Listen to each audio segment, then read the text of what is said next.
Hello, it's Monday the 1st of April and I hope you're having an enjoyable Easter break. Mine's been very nice and I've come to the same wood as I did on my first podcast. So not far from where I live, just a 10-minute drive.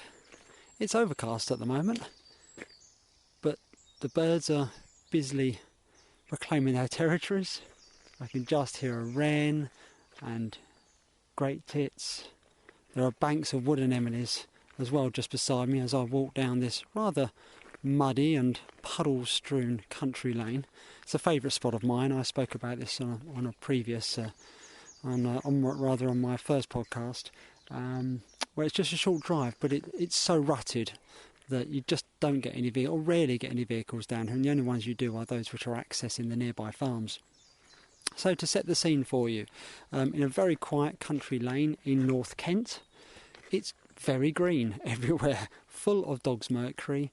There are wood anemones, fresh leaves on the hazel now, and also on the hornbeam, and lesser celandine, which are just going over now, and some bluebell leaves coming through as well.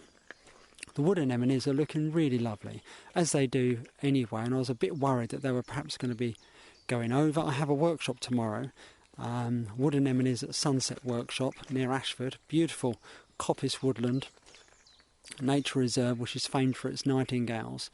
And I'm not sure whether we'll get much of a sunset, and the reason the workshop is held during sunset is to take advantage of that lovely warm low raking sunlight, but whether we'll get that I don't know. I'd just be happy if it's not blowing a gale and pouring with rain. So hopefully the weather will be calm, but in any case I'm really looking forward to it. I love taking people to places like this and experiencing spring with other like-minded folk. It's a real pleasure to be doing something like that. So yep, today it's just going to be a gentle walk just to blow the cobwebs away, as it were. Spent most of the day indoors yesterday. Went out for a couple of short walks, but yesterday was a bit of a spring clean in the Canis household. Much needed spring clean in terms of just discarding stuff and donating things that are no longer used. It's so cathartic, isn't it? For anyone that hasn't done that in a while, do it. It's a wonderful feeling to be getting rid of clutter, basically, and yeah, it's nice just to either donate stuff or put on auction sites. I'm getting rid of a few camera bits at the moment as well, which I no longer use. There's simply no point. Camera equipment that's been sitting in my bag for months or even years unused, when somebody else could be really making good use of it. So they're up on auction sites. I've got my camera with me today, not my medium format film camera, but instead I've got the Nikon Z7, so I've got a good backup camera. I say a backup camera, my Nikon Z8 is my primary camera, particularly for the wildlife work, and the Nikon Z7, although not really what you would consider to be a wildlife photographer's camera, it doesn't have the autofocus capabilities that the Z8 does. The resolution is comparable to the Z8 and Z9, still 45 megapixel sensor, but the advantage of the Z7, aside from the fact it's much lighter than the Z8, which is always welcome, is the fact that it accepts a right angle viewing attachment. So when out looking for macro subjects, I'm not struggling with trying to look down at the tilting LCD screen. Excuse me while I jump over a gate here. Tilting LCD screen with lots of bright light coming in and spoiling the view, as it were, on the screen. So I really find a right angle viewing attachment for close-up work or any low-level photography to be a major plus point. Sadly, there aren't any right angle attachments for the Z8 or Z9, and as I say, that's really one of the main reasons I bought the 7. The angle attachment is from a Nikon D500, and because the eyepiece is square, it just slots down into place, and yeah, it's really useful. So I have the Z7 with me, the Laowa 100mm macro lens, which gives a 2:1 magnification, and yeah, no tripod, no filters. Just thought I'd have a wander around and see what I can see, and if there's anything that I consider worth photographing. I mean, everything is worth photographing, of course, but really depends on how a wood anemone, for example, presents itself. Having accumulated many hundreds of photos of this species, I'm reluctant just to photograph for the sake of photographing. It's enough for me most of the time to simply be out in nature and looking at them. But as I look down, there are some really beautiful examples, and we'll see what catches my eye as I walk along.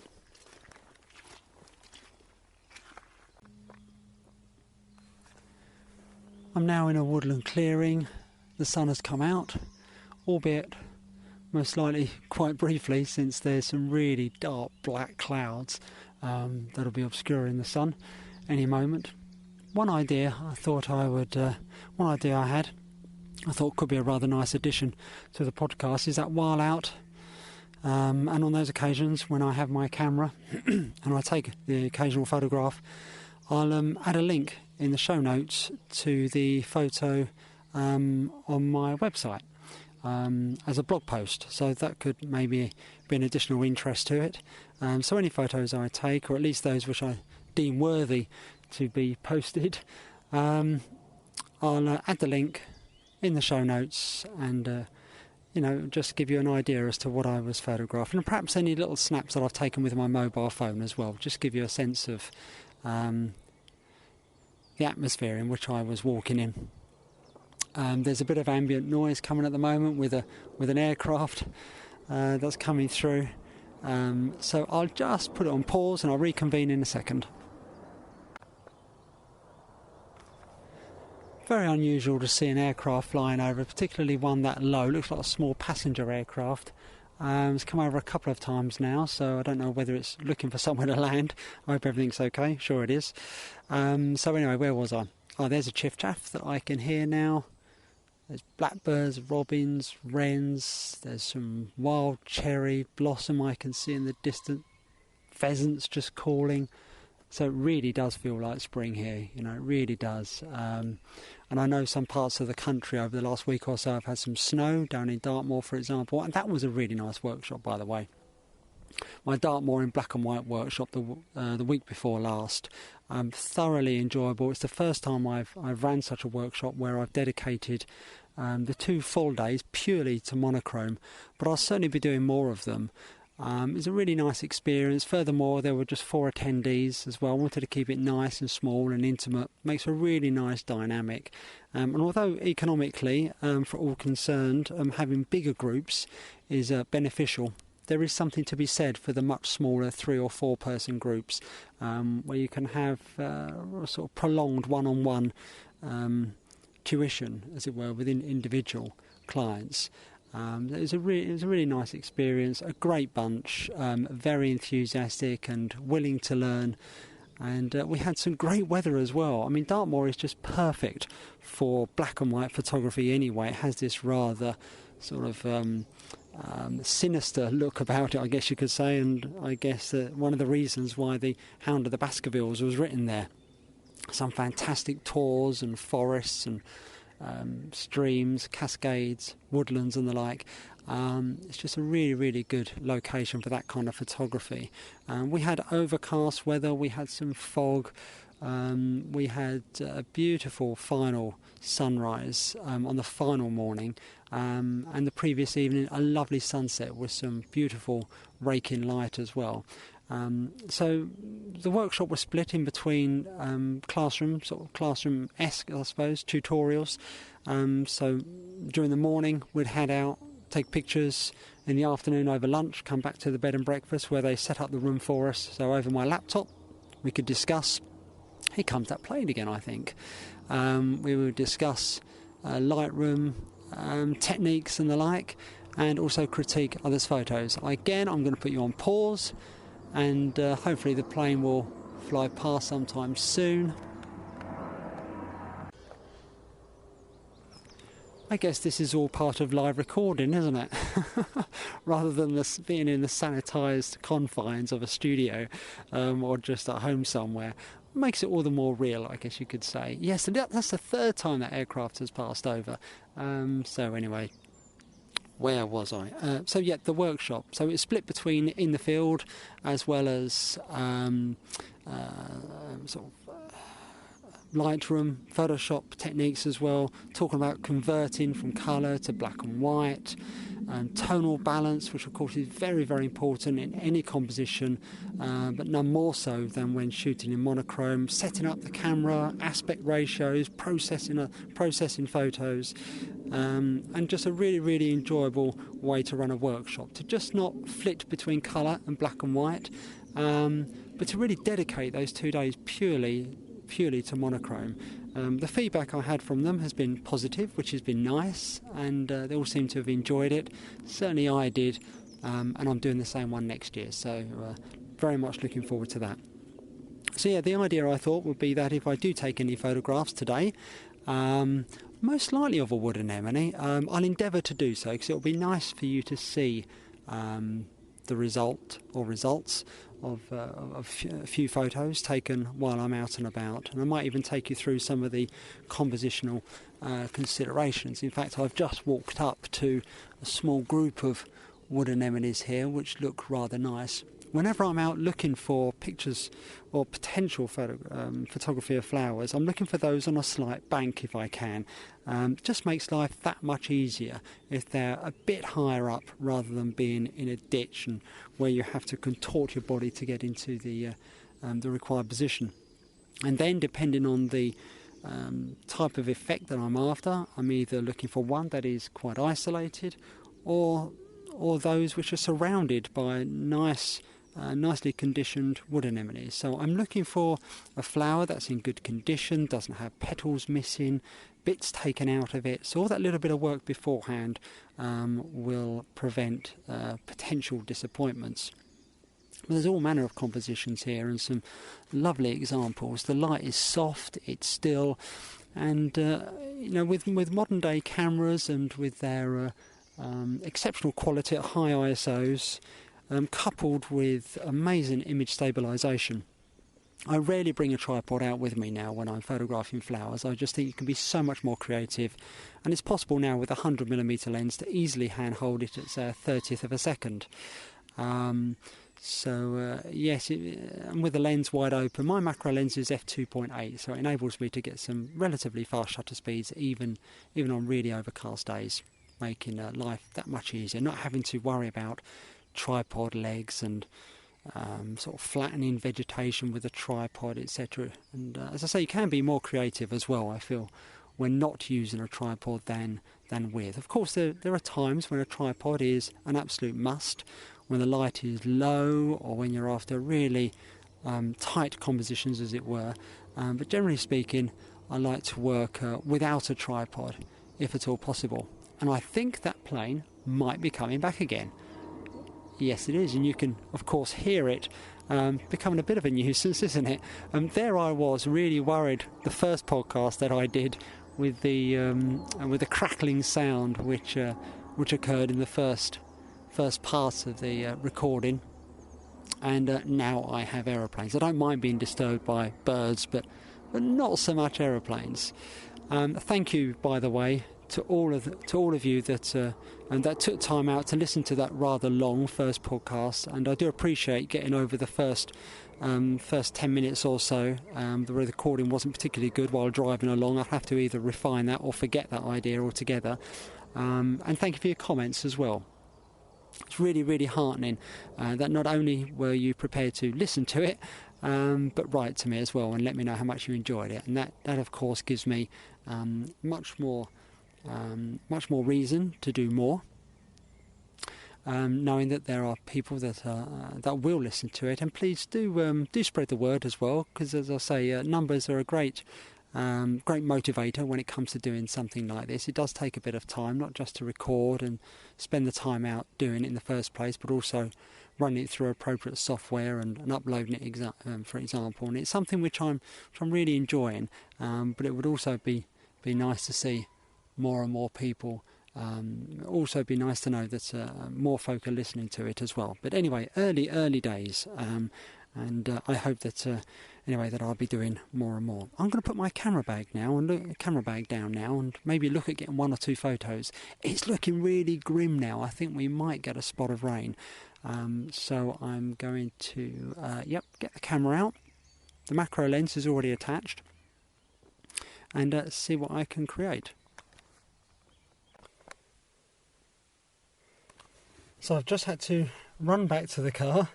The heavens opened, and I didn't take a waterproof jacket out with me at the time. I thought I was going to escape it, nor a baseball cap or anything like that, so a little bit difficult when you're wearing glasses. And the rain is absolutely pouring down, trying to find your way back to the car without tripping up. So yeah, I look a little bit like the proverbial drowned rat at the moment. So speaking to you from the car. And I just sit it out because the forecast is for it to improve. So we'll just see. Excuse me. And now already I can see the sun starting to appear and some breaks. So hopefully I won't be in here too long, but it does give me the opportunity to speak about another photographer.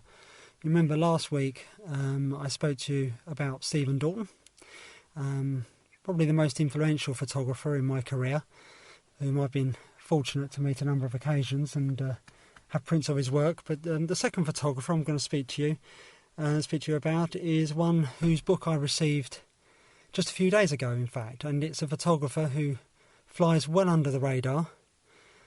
He doesn't have much of a Instagram or Facebook following, and actually there's an awful lot of photographers that have never heard of him, but he is a preeminent landscape photographer and one of my favourites, actually, and his name's Paul Wakefield. A highly successful commercial photographer, but it's his landscape photography that is so known for. Understated, I guess you could say, in that he rarely takes photographs in strong directional light, so you won't be seeing glorious sunrises and sunsets and rainbows and unicorns. His images are very understated. The light is often soft, but the compositions are beautiful. He loves strong foregrounds, and he uses a 5x4 film camera, I believe still. I don't think he's using digital. Certainly the photographs that appeared in the book that I've received, called Landscape, have all been taken using a 5x4 film camera, where you have all these beautiful movements on the camera to permit control both of perspective and of focus. It's a beautifully printed book. So I received it, bit of a spur of the moment purchase really. It's not cheap, but you know, good photo books aren't, and they're well worth their money, because believe me, much like a nice print on the wall of a photographer whose work you admire, you'll get far more enjoyment out of that over all the years to come than you will, let's say, some household appliance, which, you know, unless it's urgent, is not going to give you anywhere near as much enjoyment. I can sit down with this book and look through, and it's inspirational. The photographs are really lovely. There's minimal text as well, which I like, and you'll notice also, if you ever go onto his website, that I don't think any of his photographs have titles, and I think there's something to be said from this, and actually something I've been considering myself, because I do find that, and you can't help it, when you look at a book, one of the first things you do is look down. You know, if it's a photo book, you look down and see what the title is and details relating to the photo, rather than actually looking and enjoying the photograph itself. He has the book split into sections, sort of forests and shore, etc., and that's rather nice. And the text included by just a couple of writers, which he's commissioned to write both about the photography and the landscape, and that makes quite an interesting read. But I'm not really one for reading lots of text when I buy a photo book, so I wouldn't say it's wasted necessarily when you have lots of elaborated text in a photo book, but it's certainly not something that I tend to read too much about, read too much, I have to say. I tend to want to get stuck into the photos, but what I did find interesting was at the very end of the book he has them all as thumbnails, and he has the details with regards to location and date, and that's quite interesting. But furthermore, what you can see is also the palette of the photos because they're only thumbnails, and so you can see the colour palette change as the book goes through, and through this you can see how important it is that there is a flow through a book, and you're not going from light, dark, upright, landscape. So that's interesting in itself, just seeing the photos small and running in order, so you can see the palettes changing from warm to cool and then back to warm again. There's a nice gentle flow that runs through it. Beautifully published. And well worth getting. So even if you don't buy any of his books, and he's only produced 4 books, so he's not a prolific book publisher, but that's nice in that obviously he takes his time with selecting the photographs and just when he feels it's right. So it's kind of working organically, really. And that's rather refreshing. The last thing you want to do is rush a book out for the sake of getting a book out rather than taking your time over it. I believe the first time this was published was goodness, almost, was it 20 years ago? No, 10 or so years ago. But the photographs, landscape photographs, unless there's something in the photo that has clearly changed or is no longer there, such as the lone sycamore, as it were, in Hadrian's Wall, then it doesn't really matter very much. The photographs, they stand the test of time. So they're all colour, but they're all shot in very soft, muted light. I'm paraphrasing here, but if I remember correctly, he said something along the lines of, why spoil a good composition with strong light? And there's something to be said for that, because I think there are just simply too many of us go out looking for what we consider to be great light, and that might be sunrise, sunset, fog, mist, raking light across the landscape, when in fact you can photograph in any light. The only limitations are your imagination, rather. And personally speaking, I much prefer soft light, and it gives you so many more compositional possibilities. You're not dictated by the direction of the light, whether it's coming into the camera or from over your shoulder, but you can look for compositions just based purely on the subject matter and not by the direction of the light. So there's an awful lot to be said for that. So look him up, Paul Wakefield. And do look at his website, and furthermore, do consider purchasing one of his books. He's got another one that's also, I'm not sure if it's out just yet, but it's about India, which is more of a documentary reportage style book. But this is quite a large format book, this one, so you'll need space on your bookcase. It's a good 30 centimetres high, probably even more actually. Not too many photographs either, about 75-80 images, so you're not overwhelmed, as it were. One thing I did notice, however, about this book, which I felt was a bit of a shame, is that you have to wait until you're about a third of the way through until you can really lay the book flat, as it were, to admire the photos. Where numbers of pages are limited, or if the spine is small, if it's not a lay flat book, you do tend to lose some of the picture content, which I think is a great pity, because you want to see individual images in their entirety, perhaps surrounded by a nice white border, rather than, because the spine is a bit narrow or there isn't enough pages, or something about the makeup of the book. I'm no publisher, doesn't permit an almost lay flat article. But of course I also understand that there are always compromises with book publishing, always compromises. But anyway, get over that and you'll have a thoroughly enjoyable experience. Not enough can be said about the importance of purchasing photo books. I'm going through a bit of a spout through purchasing them, both of photographers of old, as it were, as well as more recent ones. And it's a very stimulating way, and particularly on a day, where the weather isn't particularly kind, just to sit there with the TV off, perhaps, just in silence and just thumbing through a photo book. There's nothing more inspirational, much like there is handling or looking at a fine print. They are, I think, the two most inspirational things one can do as a photographer, rather than looking on the internet. But there's something else that beats all of that, and that is being outdoors, doing what I'm now.